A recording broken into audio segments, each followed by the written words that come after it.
We observed last time year-long study of life divine has equipped us with the necessary background of knowledge that is essential for any meaningful practice of a way of life that leads to life divine. And we said that we will take up Sri Aurobindo's letters, which are, so to say, sidelights thrown on the sadhana of integral yoga. These letters, as some of you would know, really date from the beginning of the ashram, around about 1926-27. And they continued till about 1945-46. There were answers mostly to letters written by sadhaks in the ashram who wrote about their experiences, asked for explanations of visions, happenings in their lives during meditation, their own mental doubts. And as a rule, these letters were addressed to Mother, who had been designated as the one in charge of everybody's sadhana by Sri Aurobindo himself. But those letters were answered by Sri Aurobindo. Mostly he would write his remarks on the letter of the sadhak itself, and Mother would fold the letters, put them in an envelope, and write the name of the recipient in her own hand. There were letters written by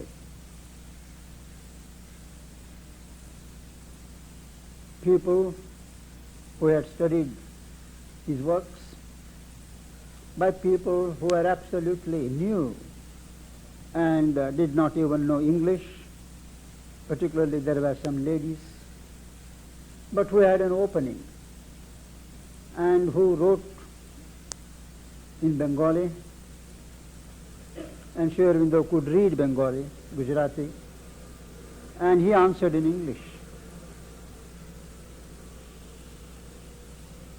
All these letters were necessarily replies to the precise questions asked. They were relevant not only to the questions asked, but also to the person who asked the same question, perhaps from 2 or 3 different individuals, would have elicited different responses, as he himself explained. And at some stage in the early 30s, when someone with a very good intention put one of those letters on the notice board, and number of others started copying it in their own notebooks. When it was reported to Sri Aurobindo, he said, I do not understand why a public use is being made of my letters, which are necessarily personal. But then it was represented to him that we know they are personal, but still they benefit us by and large. Then he said, very well. And the letters started being circulated. They were being typed by enterprising sadhaks, bound and circulated. There were even 2 or 3 notebooks, some of which were advisedly not circulated among newcomers, some to those who are familiar with the life here and so on. And it was only somewhere in 1934 or 35, I don't remember the year, that Nolini collected certain letters, showed them to Sri Aurobindo, dealing with elementary features of this yoga, like planes and parts of the beam, aim, difficulties, and Sri Aurobindo gave the title Lights on Yoga. After that, or a little before, came the Riddle of the World, followed by Basis of Yoga, all of which were collections of letters. And it was only much later that the letters were collected and issued in 3 or 4 volumes. 1 and 2, they were on yoga. 3rd volume was on poetry, art, and the 4th again on yoga. It was during the centenary time that finally a definitive edition was brought out, consisting of 4 parts in 3 volumes. Letters on yoga, broadly following the same pattern that was adopted in the earlier volumes. And though there are still many letters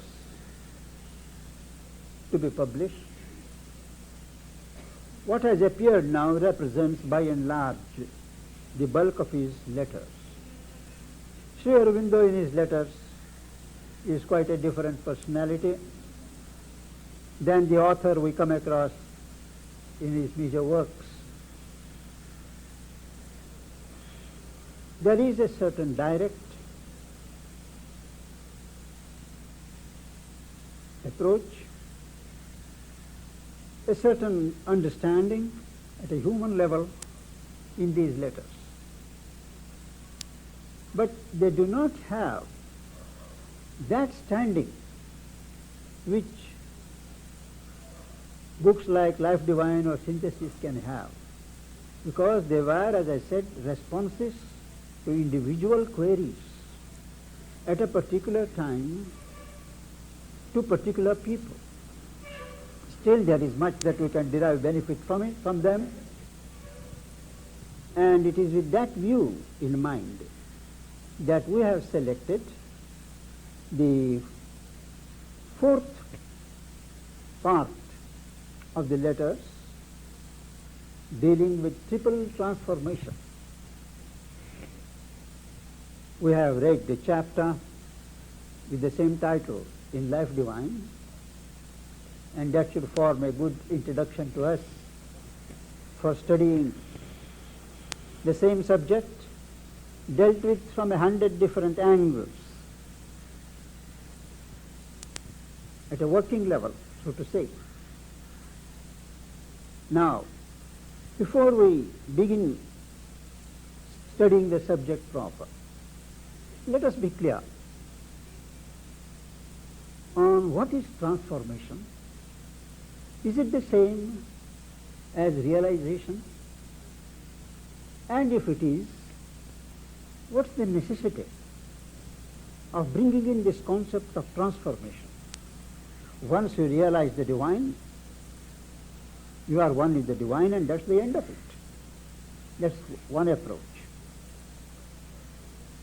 But where does transformation come in? Sri Aurobindo would explain, not in these exact words. A realization is attainment of a certain state of consciousness, of unity, of relationship of intimacy, whatever. A state of attainment in consciousness. And that is usually in some central part of the being. It may be in the heart. You realize intimacy with the Lord of your being, with the Divine Mother of yourself.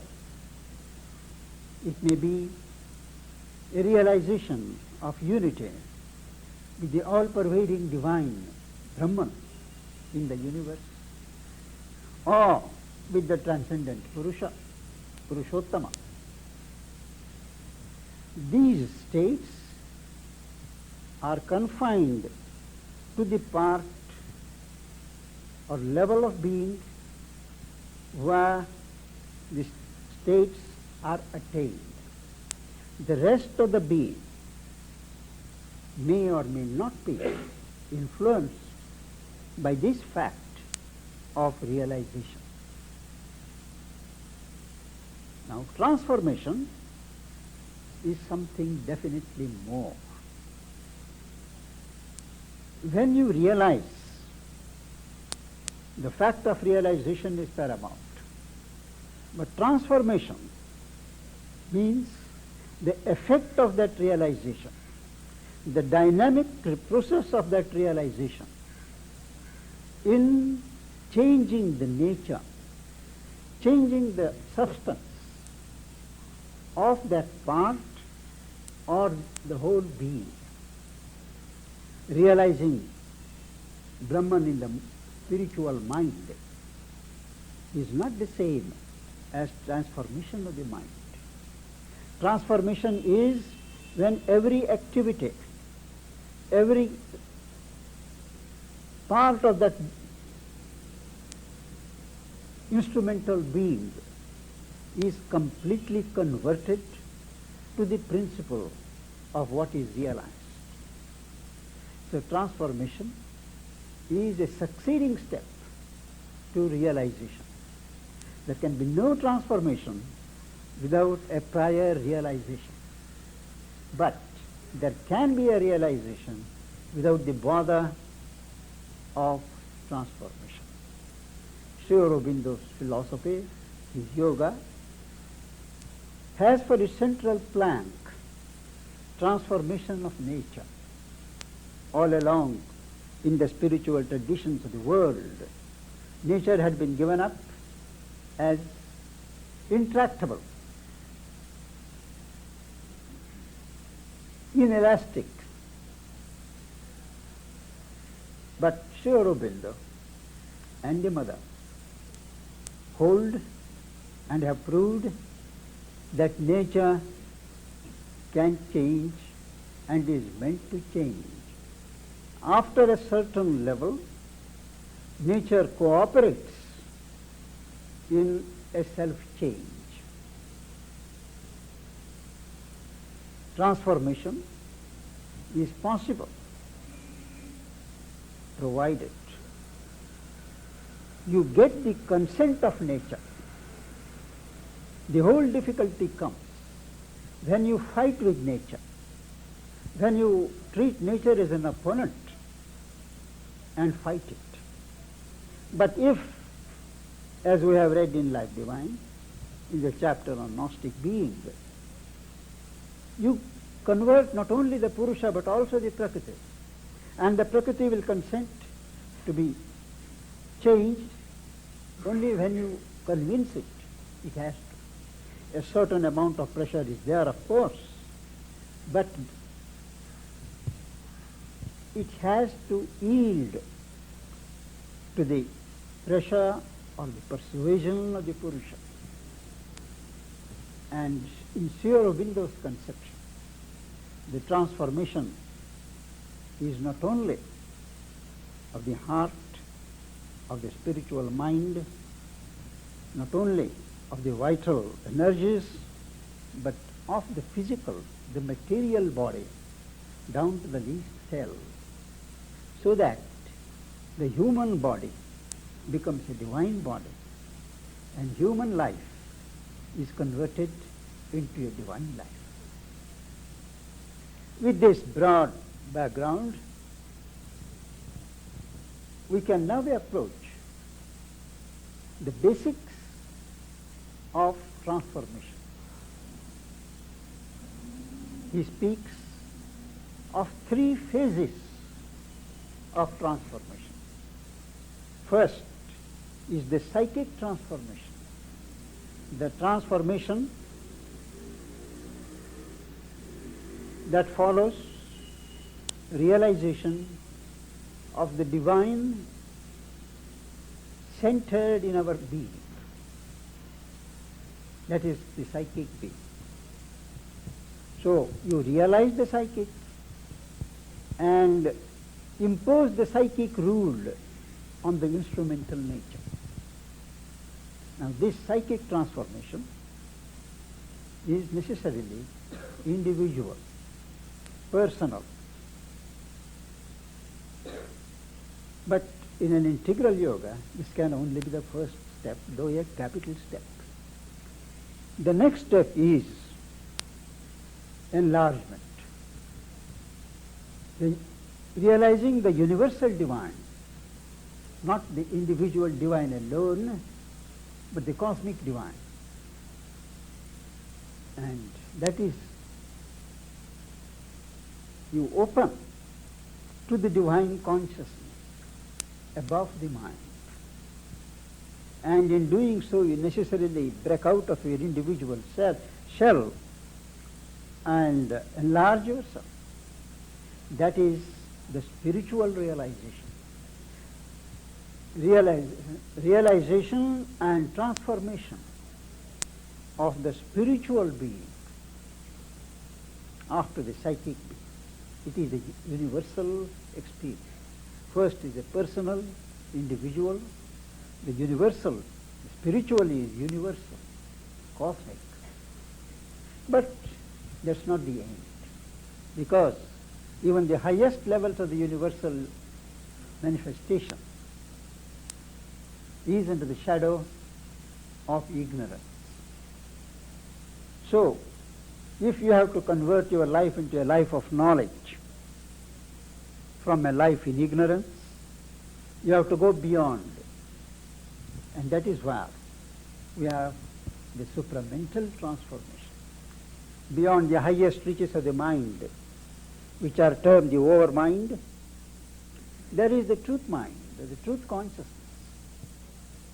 And one has to realize this truth consciousness. And realizing it means not only to ascend in consciousness, but also to receive in our being the descent of that consciousness. As a result of which, our consciousness is supramentalized. And thereafter starts the supramental transformation. So these are 3 broad movements of transformation: the psychic, the spiritual, and the supramental. You have now an idea of the different steps, but mind you, they do not proceed necessarily in this order. Someone may have first a spiritual realization, and either as a result or as a part of it, the psychic may start opening. Because some are so constitutionally made that this heart is closed, dry, and the psychic cannot be touched. It is only when the being is open to the spiritual higher consciousness and power that something results, as a result of which the inner doors are open. Some may have first a sudden opening into the transcendental. So we are dealing with life, not with logic. And anything may happen at any stage. But for sake of mental clarification, analysis, we categorize these realizations in three broad phases. Now, what is the psychic? To come to the first topic, what is the psychic? Normally, particularly in the West, the psychic refers to any inner kind of experience or any abnormal experience which is not result of external stimulations. But in our philosophy, Sri Aurobindo uses the word psychic in the Greek sense of the word, the inner soul. Now, what is the soul? Is the soul the same as the psychic being? And next comes the question, is the soul the same as the self, the Atman, of which the Upanishads speak, Indian Vedantic philosophy speaks? There are certain knotty points here which we would do well to unravel before we proceed further. You have all read the word spirit, particularly in Christian theology, the spirit. In English, as used by Sri Aurobindo, the spirit is a self-existent divine reality with a self-consciousness and a self-delight. In the Indian parlance, we may call it Brahman. It is something which cannot be defined, cannot be translated, but it is there. When this absolute reality, this absolute being, turns to manifest what is in itself, it not only manifests what is contained in its oceanic being, but it also enters tat srishtva tat anupravishat. It enters. So the speciality of the Indian conception is that Brahman not only creates, but he enters. Not only he enters, but he constitutes each and every object. So Brahman being the sole reality, there can be no other. So every form has to be Brahman in a sense. Now this Brahman, who is omnipresent, all-pervasive, as related to manifestation, is Atman. Brahman and Atman are the same. But Brahman as related to this manifestation is Atman, self. Now this self does not enter directly into the movement of evolution, into the movement of manifestation. The self, the divine self, always stands above, always stands behind and supports, oversees, supports. This is a human language speaking of above and behind. From there is no direction. But this self, which is the universal self, one in all, one everywhere, when it takes an individual position to preside over an individual evolution, that becomes the central being. That is the one becomes the multiple. But each of the multiple many is always conscious that it is that one. So when the one spreads itself, sports itself as the multiple, each such multiple becomes one of the many, and that forms the central being presiding over that individual life, individual manifestation. Now, this central being presiding above projects something of itself in the movement of evolution, and that is called the psychic being. So, Sir Talwarji, you asked the question that way. I have looked into it. The central being applies to both the being above and the being within, because it is the same which stands above and projects itself within. One is involved in evolution, one is there, but this and that are the same in principle. So, when Sri Aurobindo speaks of central being, mostly it refers to the being above, what he calls Jivatman, and also the psychic being, which is a kind of a delegate, a projection of the Jivatman in the movement of evolution. Now, we spoke of the central being from above. Now the same supports from behind, there it presides over it. Here it is takes an independent position, supports the whole movement, stands one in all, impartially supporting everything, the Atman, the self. But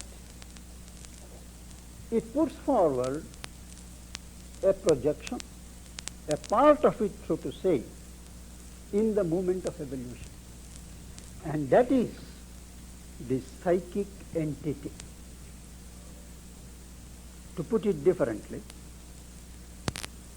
if we call the psychic entity the evolving soul, the soul also can be said to have two statuses. The part or the status in which the soul is involved in the moment of evolution, passing from birth to birth, growing in experience. That is the evolving soul. But there is something behind which is not evolving, supporting, that is the self. So the self has a frontal part which you can call the psychic being, which again puts forward the personality and the self. So a part of the soul at the back is the self, and in the frontal aspect it is the psychic entity, and it is called the Chaitya Purusha, that is Purusha of consciousness. We have a physical Purusha, Annamaya Purusha, Pranamaya Purusha, Manomaya Purusha. Similarly, we have the Chaitya Purusha, the psychic being. But difference between the three Purushas and this is the three physical, vital and mental Purushas form, so to say, the instrumental being. The psychic is not in that line, it is behind, supporting, drawing experience through that. And from where do these Purushas come? The central being, the Jivatman there, it reflects itself on each level, on the physical level as Annamaya Purusha, on the vital level as Pranamaya, on the mental level as Manomaya, and at the level of consciousness as Chaitya Purusha. One Purusha reflects himself, projects himself as so many Purushas, presiding over corresponding prakriti, corresponding nature. So this psychic being, it is originally a spark, a spark. Gradually, as a result of evolutionary experience, it grows and develops into a psychic entity. The psychic spark or the psychic principle develops into a psychic entity. And this psychic entity puts forward a personality in the evolving nature. And that is, we call the psychic being.